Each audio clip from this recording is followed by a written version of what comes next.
સ્ત્રીનું સૌથી મોટું ઘરેણું છે એ મૌન છે, ચૂપ રહેવું છે. પણ એ મુગટ એને પહેરવો જ નથી. તમે ક્યારેક પૂછશો નહીં ને તો વાહે વાહીને આવીને તમને કહેશે. આ તમે ટ્રાય કરવા માટે કરવી હોય ને તો કરી લેજો.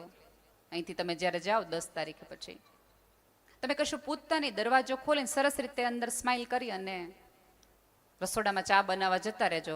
એ છોકરાઓને ગોતશે કે આને થયું શું, આ કા બોલે નહીં. એટલે છોકરા કહેશે મને નથી ખબર. એ 3 વખત તમારી આજુબાજુ અમથે આમ તો ગોળે પાણી પીવા આવશે ને તમને પૂછશે કઈ થયું છે, કઈ થયું છે. એક વસ્તુ યાદ રાખજો કે પુરુષ સ્ત્રીનું મૌન ક્યારેય સહન નહીં કરી શકે. સ્ત્રીના મૌનની અંદર અનેક સવાલ છે. પુરુષના મૌનમાં એક મૂંઝારો છે, એક ફ્રસ્ટ્રેશન છે. પુરુષ રડી શકતો નથી એટલે ગુસ્સો કરે છે અને સ્ત્રી ગુસ્સો કરી શકતી નથી એટલે રડે છે. બેનું ઊંધું છે. અને કેવું છે બધા એવું ભાઈઓને ખાસ એવું બહુ કહેવાની ટેવ છે, આ બેનો રોવાની બહુ આદત, બહુ રોવાની આદત. તો કરે હું બીજું એ કઈ રીતે સમજો. કંઈક એકાદ હથિયાર તમે ગુસ્સો કરીને ધડ દઈને બાયણું પકડીને વયા જઈ શકો. અમને ઘણો બધો ગુસ્સો આવતો હોય પણ અમે શું કરીએ કે રોતા રોતા અમે ભાખરીનો રોટ તો કડક જ બાંધીએ. કોઈ સ્ત્રી મૂડમાં ન હોય અને ભાખરીનો લોટ ઢીલો નહીં થઈ જાય. એને બહાર વયું જવું હોય, એને બાયણું બંધ કરી દેવું હોય પણ એને તરત ઘડિયાળ દેખાય, તમારા જ મમ્મી પપ્પાની ડાયાબિટીસ દેખાય કે હમણાં ને જમવા નહીં આવો તો શુગર લો થઈ જશે. છોકરાઓ હમણાં રમી આવી અને માગશે. પોતાના કામની અંદર. અને બહેનોને વિનંતી છે કે મસાલા છે ને મસાલિયામાં શોભે, જીભ ઉપર નહીં. બિનજરૂરી છાંટી અને સંબંધોમાં કડવાશ ન ઉમેરો. ઘણી બધી વખત એવું થતું હશે કે મોટો ભાઈ છે એ ગામડે હોય, આપણે યોગ્ય પરિસ્થિતિમાં હોય, નાના ભાઈ તરીકે આપણે ક્યાંક મુંબઈ, અમદાવાદ, અલગ અલગ સિટીમાં હોઈએ અને નાનો ભાઈ છે પોતાની આવકમાંથી થોડું ઘણું છે એ ગામડે મોકલાવે. એટલે આપણે તરત શું કહીએ, હા હા તમે આ 24 કલાક બહાર રહ્યો ને અમે તમારા ઢળડા કરીને કમાઈને ન્યાત ગામડે જ દઈ દેવું છે ને તમારે. પણ તમને ખબર નથી કે તમારા પતિને ગામડે મોકલવા માટે એ ભાઈએ કેટલું જતું કર્યું હશે. બની શકે કે પોતાના કઈ ઘરેણા, પોતાના સેવિંગમાંથી અને પસંદગી આપવાની હોય કે બેમાંથી કયા ભાઈએ ભણવાનું. તો મોટા ભાઈ એમ કીધું હશે કે હું ખેતી કરીશ, આ નાનાને મોકલો ભણવા માટે, એક ભણશે ને તો કુટુંબ તારશે. જ્યારે તમારો પતિ તમારા કુટુંબના કોઈ આજુબાજુવાળાને આવું આર્થિક રીતે સંભાળી લેતું હોય તો ગર્વથી તમારી જાતને કહેજો કે મારા પતિને. આ એક વસ્તુ યાદ રાખો કે તમે કોઈને થેન્ક યુ, સોરી કહો ને તો એ શિસ્તનો ભાગ છે, પણ કોઈએ કરેલા ઉપકારને તમે ભૂલો નહીં ને ક્યારેય જીવનભર, એ તમારા સંસ્કારનો ભાગ છે. તમારો પતિ એટલો સંસ્કારી છે કે કોઈના ઉપકારને ભૂલતો નથી. આજે એણે એની ભાભીની કદર કરી, એના ભાઈની કદર કરી, તો આવતા દિવસોમાં તમારા ઘસારાની કદર આ પુરુષ કરશે ને જાહેરમાં કહેશે કે હું જે છકી છું એ આ સ્ત્રીના કારણે છું. એ વસ્તુ 100% સાચી છે કે જો તમારું જોઈન્ટ ફેમિલી હોય, કુટુંબ સાથે બેસીને જમી શકતું હોય તો 100% તમારા ઘરની એકાદ સ્ત્રી કશુંક ગળી જતી હશે, કશુંક સહન કરતી હશે અને કશુંક જતું કરતી હશે. તો જ પરિવારો ટકે, તો જ સંબંધો ટકે. બે ભાઈઓ એમ વાત કરતા હોય કે બહેનોની અંદર જે ડખાડખી હાલતા હોય, અમે બે ભાઈઓ એક જ રહીએ, તો ભૂલી જાવ એ વાતમાંથી નહીં રહી શકાય. બે સ્ત્રી નક્કી કરશે ને તો જ. અને શેનાથી નક્કી થાય? સંવેદનાથી, લાગણીથી, પ્રેમથી. આ બધા અવતારોમાંથી કાંઈ ન લ્યો તો એટલું તો રહ્યો. આ અત્યારે બધાને જરૂર એકાદ એવા હુંફાળા સ્પર્શની છે, કોઈ તમારી પાસે માગવાનું નથી. એક વસ્તુ યાદ રાખજો કે આમાં એવું છે ને કે તમને કિલો બદામ ખાવાથી જેટલી તાકાત ન આવે, કિલો ઘી ખેવાથી તાકાત ન આવે ને, એટલી તાકાત એક મોટા માણસના પડકારાથી, હાંકવારાથી નાના માણસને આવે. કોઈક એમ કીધું હોય ને કે ભાઈ કંઈ કામકાજ હોય તો કહેજો. નાના માણસને ત્યાં વરો હોય, પ્રસંગ હોય, અને કોઈ મોટો માણસ ખાલી એટલું કહી જાય ને, સુનિલભાઈ એટલું કહે ને કંઈ કામકાજ હોય તો કહેજો. ઓલો નાનો માણસ પોતાનો વરો ઉકેલી નાખે, મોટા રિસ્ક લઈ લે, કંઈક જરૂર પડે તો આપણે કીધું છે ઓલા માણસે, ફોન કરીને કહેવાનું. એટલું તો કરો. કાંઈ ન કરી શકો તો કાંઈ. કોઈને માગવું નથી ગમતું સાહેબ, પણ કોઈને માગવું પડે તમારા પોતાના ને તમારી હાજરીમાં, એ તમારી નિષ્ફળતા છે. ઈશ્વરને ચોક્કસ બધી બાજુ ગોતો, એની બદલે તમારા આજુબાજુ રહેતા લોકોમાં ગોતો. કોકની પીડામાં પરમાત્મા રહે છે, કોઈના સુખમાં કે આનંદમાં નહીં. એને રાજી કરવો તો બહુ હેલો છે. નીચે વાળામાં ડખા છે, એ તો રાજી આમ થઈ જાય છે. અહીંથી બહાર નીકળશો, કોકને થોડો કે હાથ આપશો ને વૃદ્ધને, તોય ઓલો રાજી રહી જશે કે નાના એક સારા માણસને મેં પૃથ્વી પર મોકલ્યો. તમને શું લાગે છે આ બધા અવતારો માટે તમને એક વસ્તુ સમજાશે કે દરેક વખતે એને અવતાર શું કામ લીધો? કારણ કે પૃથ્વીમાં એનો એક આશય હતો, અને પોતાનો એક ગોલ પૂરો થાય એટલે ઈશ્વર પોતાની લીલા સંકેરી લે. ઈશ્વરે પણ જો આ 24 અવતારમાં પૃથ્વી પર આવવાના એકાદ ગોલ રાખ્યા હોય તો તમને શું લાગે? તમને અમથાય ધક્કો ખાવા મોકલા છે, એકાદ ગોલ નહીં હોય? એને એકાદ શ્રદ્ધા હશે કે આ માણસને હું પૃથ્વી પર મોકલું છું, મારું ઓલું કામ કરી દે. ભગવાન બધે ન આવે, પણ એ માણસમાં એક શક્યતા મૂકે, કદાચ મારી બદલે મારો રોલ આ માણસ નિભાવી શકશે. આ કદાચ કૃષ્ણ બનશે, આમાંથી કદાચ કોઈક રામ નીકળશે, આમાંથી કોઈક દેવી નીકળશે. અને ભાઈઓને બધાને કહું કે હા, અમે બધા જ 1000 વાળા અથવાળી બહેનો છીએ. અમારી અંદર તમામ પ્રકારના દેવીઓનો વાસ છે. તમે જે ભાવે અમને પૂછશો ને એ પ્રમાણે અમે તમને દર્શન દેશું.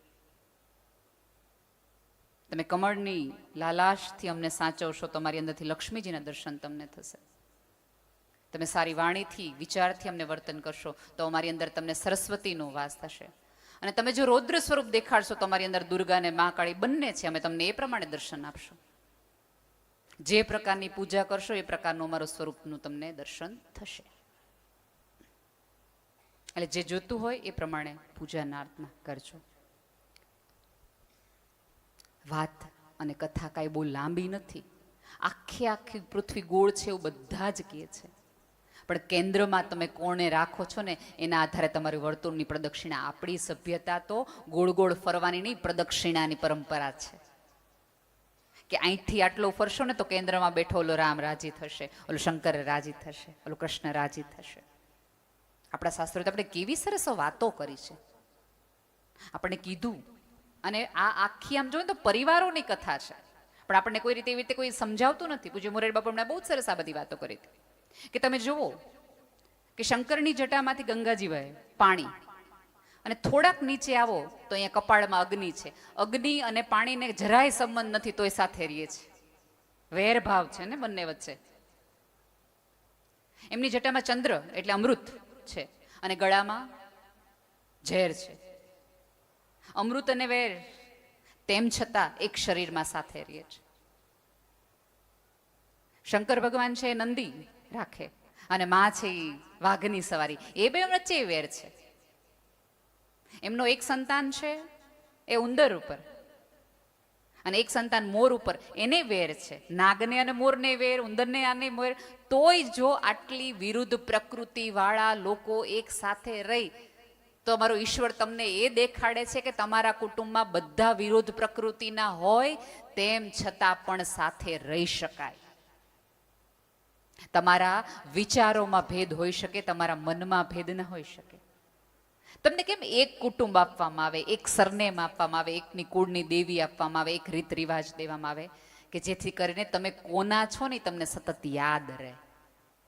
ક્યાંક આ બધી પૂર્વજોને મળવા એટલા માટે જોવા જોઈએ. અહીંયા એક આપણે એવો પ્રશ્ન પૂછે ને શાસ્ત્રમાં કે તમારે ક્યાં જવું છે, ક્યાં જવું છે, એના બદલે તમે કોના છો ને એટલું યાદ રાખો ને તો એની મેળેના રસ્તા થઈ જાય કે આ પરિવારના પૂર્વજોએ કોઈ દિવસ આવું નહોતું કર્યું, અનીતિ નહોતી કરી, આપણે આ રસ્તે ચાલી જાઓ તો પહોંચાઈ જશે. હજી કહું છું કે ઈશ્વરને રાજી કરવો જરાય અઘરો નથી નીચેવાળાને રાજી કરવામાં. અને બધા એક તરીકે એવું વાક્ય કહે છે કે બધાને રાજી તમે કરી જ ન શકો, કોઈ દી બધાને સુખી કરી જ ન શકો. વાત સાચી છે કે બધાને સુખી ન કરી શકીએ, બધાને રાજી ન કરી શકીએ, પણ બધાથી રાજી રહી તો હકાય ને, એટલું તો થાય ને. પણ આપણને શું, એ લોકો 2 જણા બહાર જવા હતા ને આપણને કીધું નહીં, કઈ વાંધો નહીં, કાંઈ વાંધો નહીં, ન કીધું. પરાણે તમે જે સંબંધો રાખશો એના પડઘા ક્યારેય સારા નહીં પડે. એની બધે લેટ ધેમ ગો, જવા દો. તમારું હશે તો જગતમાંથી ગમે ત્યાંથી ફરીને તમારી પાસે પાછું આવી જશે. આજે એમણે સવારે કથામાં એવું કીધું ને, કસમે વાદે પ્યાર મોહબ્બત વાતે હે બાતો કા ક્યા. એટલે આપણે આપણી આજુબાજુમાં બેઠા લોકો માટે શંકા છે. હું માનું છું કે કઠણ કળયુગ છે, કોઈ કોઈનું નથી, કોઈ ઉપર વિશ્વાસ કરી શકાય એમ નથી, કોઈ કોઈ પાની પાસે આવતું નથી. હાલો માની લીધું કે 8 અબજની આખી વસ્તી આવી છે, પણ આ ધર્મમાંથી આ ઓલામાંથી તમે ઈશ્વરની સાક્ષી એક પ્રણ તો લઈ શકો ને કે 8 અબજની વ્યક્તિ ઉપર એકેય માણસ ઉપર વિશ્વાસ નહીં મૂકી શકાય. હું પૂરી સભ્યતા મારા ઉપર વિશ્વાસ મૂકજો, હું કોઈ દિવસ જતું નહીં કરું, હું ખોટું નહીં કરું. તો તમારા ઉપર તો કોઈક માણસ વિશ્વાસ કરી શકે? બધાય સ્વાર્થના સંબંધો છે, હું નિસ્વાર્થ ભાવે સંબંધ નિભાવીશ. તો ઉપરથી ઓલોય રાજી થાય કે બધાય ભલે રહેતા પણ એક તો છે મારા જેવો કે રહ્યો. ખોટી આવી બધી વાતોમાં જવાના બદલે જેવા છે ને એવા. અને આમાં કેવું છે કે તમારી ઈચ્છા પ્રમાણે તમે કોઈ વ્યક્તિને રાખશો ને તો એ જેવા છે એવા કોઈ દિવસ તમારી પાસે પાર નહીં આવે. થોડાક ફ્રી રમવા દેશો ને તો ખબર પડશે કે એનામાં કેટલી આવડ ને કેટલી તેવડ છે. પણ આપણને તો બધાને માણસ કેવો જોઈએ? આપણું કીધું કરે એ જ બધા માણસો અત્યારે હારા. અત્યારે અહીં બધી બહેનો નક્કી કરી હોય ને કે લાલ સાડી કાલ પહેરવાની, કાલ પીળી સાડી છે ને, એકાદ બેને તે લાલ પહેરીને આવે ને બધા કોઈને યાર બોલે નહીં. બધે નક્કી કર્યું હતું તોય આજે લાલ પહેરીને આવી લે, કાંઈ વાંધો નહીં. સરખા કપડાં પહેરવાથી, સરખી વિચાર કરવાથી તમે એક નહીં થઈ જાઓ. ત્યારે ઓલા શંકરને યાદ કરજો કે બધું જુદું જુદું જુદું, બધા સ્વભાવની વિરુદ્ધતા હોવા તેમ છતાં પણ એક રહી શકાય છે, પોતાનાપણાને આજુબાજુ રાખી શકાય એમ છે. બસ આટલી વાત છે.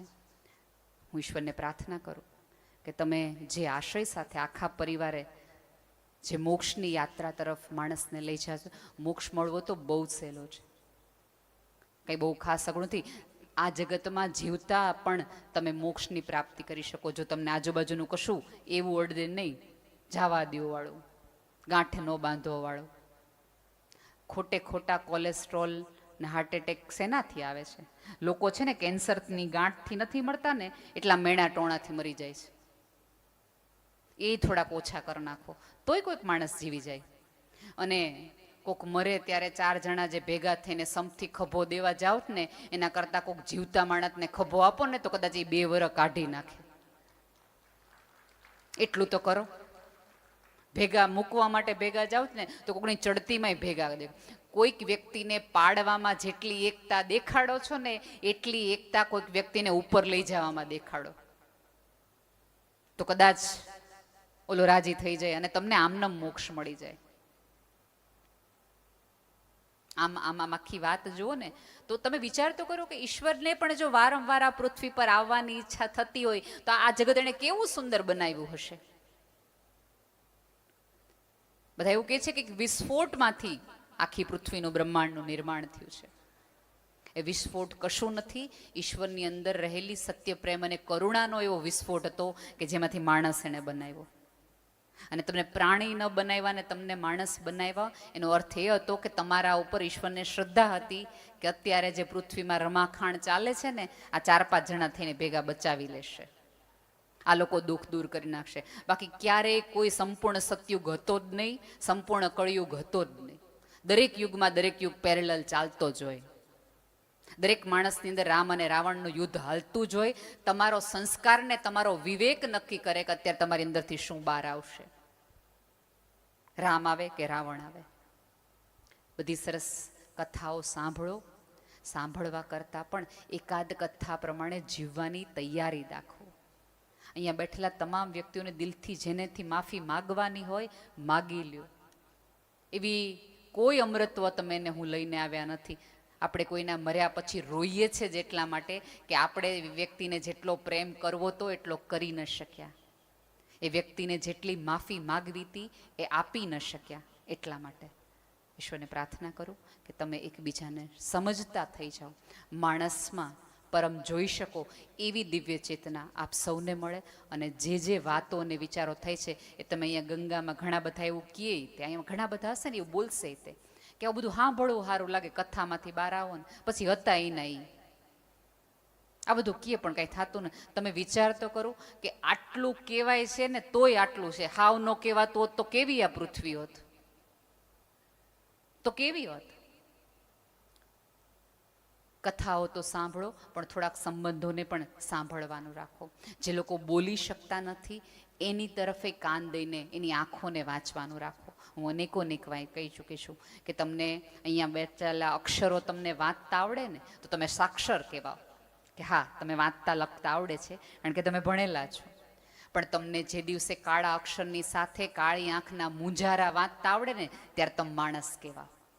તમે મૂંઝારા વાંચતા શીખી જાઓ એવું જ્ઞાન તમને આ ગંગાની સાક્ષી મળે અને એવો પરમ તમારી અંદર ઉતરે એવી પ્રાર્થના. ધન્યવાદ. વાહ, ખૂબ અદ્ભુત, અદ્ભુત, અદ્ભુત અને માત્ર અદ્ભુત. નેહલબેન, આપનું એક સ્વાગત કરવા ઈચ્છીએ છીએ ભંડેરી પરિવાર તરફથી. પણ જો આપ પરવાનગી આપો તો નાના મોઢે કંઈક વાત કરું. હવે ક્યારેક હું આપનો પરિચય આપીશ, કોઈ ઇવેન્ટમાં ભેગા થયા અથવા તો મારે લોકોને વાત કરવી હશે નેહલબેન ગઢવી વિશે, તો કદાચ મોટિવેશનલ સ્પીકર એવો શબ્દ તો વાપરું કે ના વાપરું ખબર નહીં, પણ એવું કહીશ કે સમાજ માટે, સમાજને સુધારવા માટે એક જરૂરી શિક્ષિકા છે આ નેહલબેન ગઢવી. સમાજમાં, મગજમાં અને માણસના મગજમાં જે ખોટા પડ ચડી ગયા છે ને એને ફોલી ફોલીને અંદરથી સાચું ફળ કાઢનાર છે નેહલ ગઢવી. અને વાણીમાં એટલી મધુરતા છે કે ઊભા ઊભા એટલા ચાપકા માર્યા, વાગ્યા પણ ખરી પણ ઉકારો ના નીકળે એવી મધુર વાણીવાળા છે નેહલબેન ગઢવી. હું ભૂમિકાબેન અને સુનિલભાઈને વિનંતી કરીશ કે આપણે બેનનું સન્માન કરે, સ્વાગત કરે. આજે અહીંયા ઉપસ્થિત થયા છે અને એમની વાણીનો લાભ આપ્યો. અને ફરી એકવાર 3 વાર કહીશ, અદ્ભુત, અદ્ભુત અને અદ્ભુત. અને બેન, મારે એક સારા વક્તા બનવું છે, એટલે જો આપ પરવાનગી આપશો ને તો આપની સાથે એક ફોટો લઈશ. સોશિયલ મીડિયા ઉપર મૂકવા નહીં, પણ એ ફોટામાં જોડે રાખીને કહીશ કે ધવલ, સારા વક્તા બનવા માટે આવી નિડરતા પણ જોઈએ. બેન માટે એકવાર જોરદાર તાળીઓ થવી જોઈએ.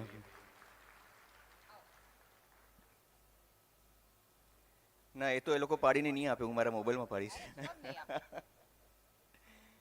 100% આપે તો જસ્ટ મજાક કરું છું.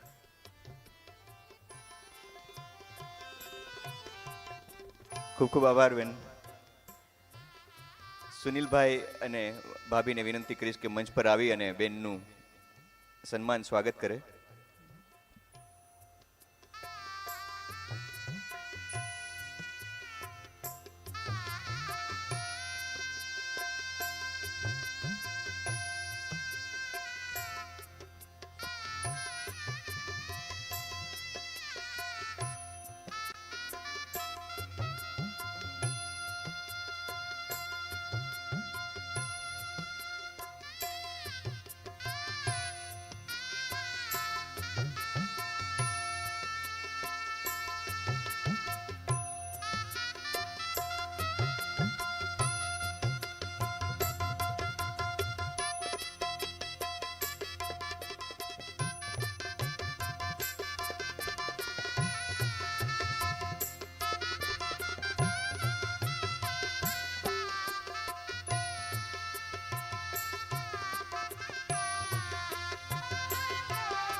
ખૂબ ખૂબ ખૂબ આભાર.